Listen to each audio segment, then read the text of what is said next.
This is the Synthetic Signal Report for Tuesday, March 31st, 2026 in the morning.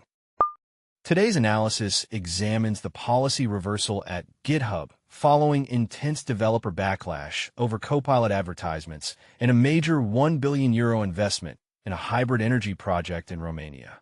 We look at a new study in the Journal of the American Medical Association regarding the long-term cardiovascular risks of lead exposure and the upcoming layoffs at Takeda Pharmaceuticals in Massachusetts.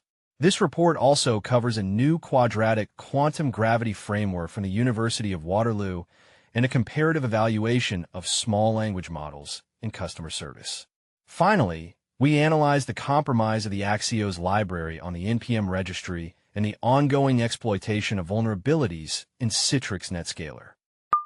GitHub has officially retracted its plan to integrate advertisements for its Copilot service directly into the pull request workflow.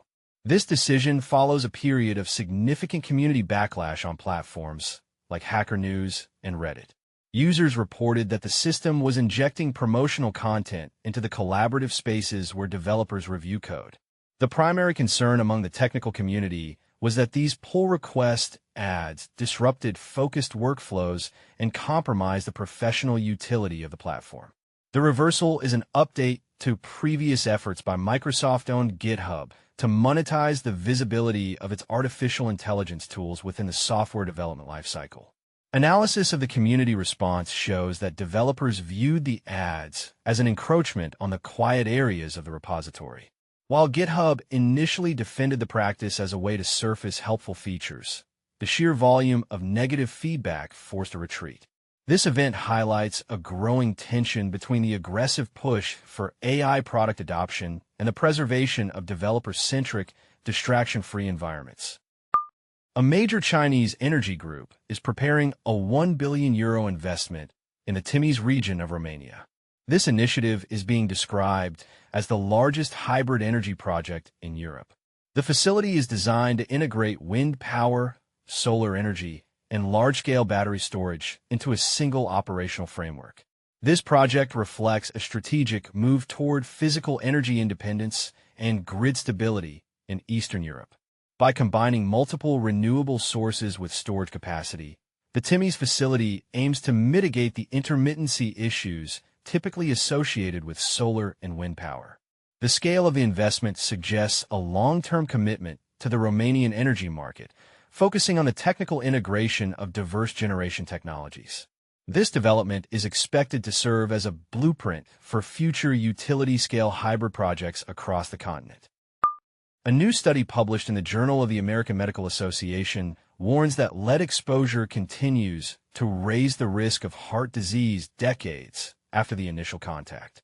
Researchers found that lead lingers in the body, where it can elevate blood pressure and cause chronic damage to the lining of the blood vessels.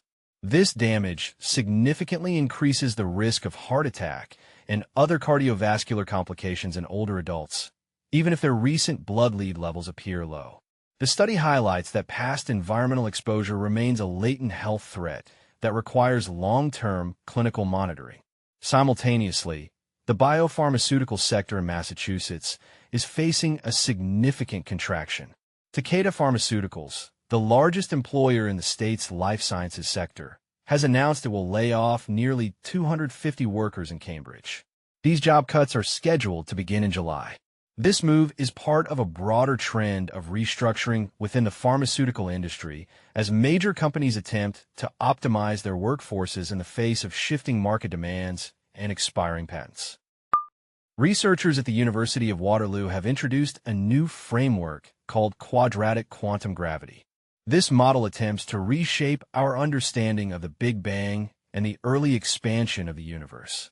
Unlike previous theories that required the manual addition of extra ingredients to Einstein's general relativity, this framework uses quadratic terms to explain the rapid expansion of the early universe naturally.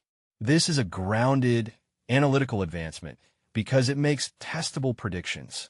Specifically, the theory predicts a minimum level of primordial gravitational waves. If future experiments can detect these waves, it would provide empirical evidence for this new quantum view of gravity. The framework provides a more mathematically consistent bridge between quantum mechanics and the large-scale physics of the universe, potentially resolving long-standing contradictions in the standard cosmological model. This is a signal from the future. Recent research is now comparing the effectiveness of small language models against their larger counterparts for customer service tasks. This is an under-the-radar development because it challenges the bigger is better narrative in artificial intelligence.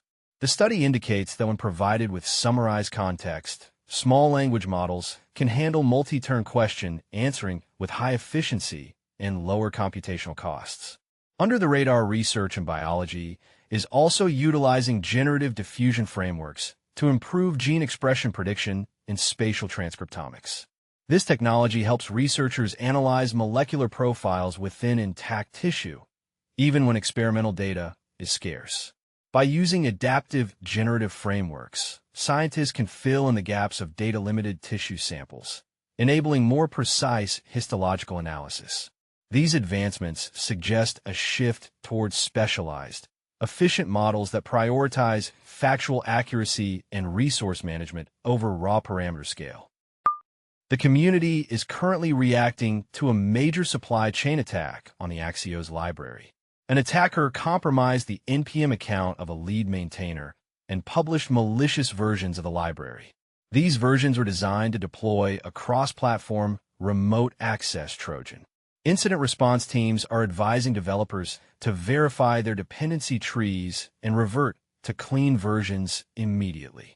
In security chatter, the group known as Handala has claimed a breach of the personal Gmail account of the director of the FBI, Kash Patel. The group has reportedly published documents and photos harvested from the account.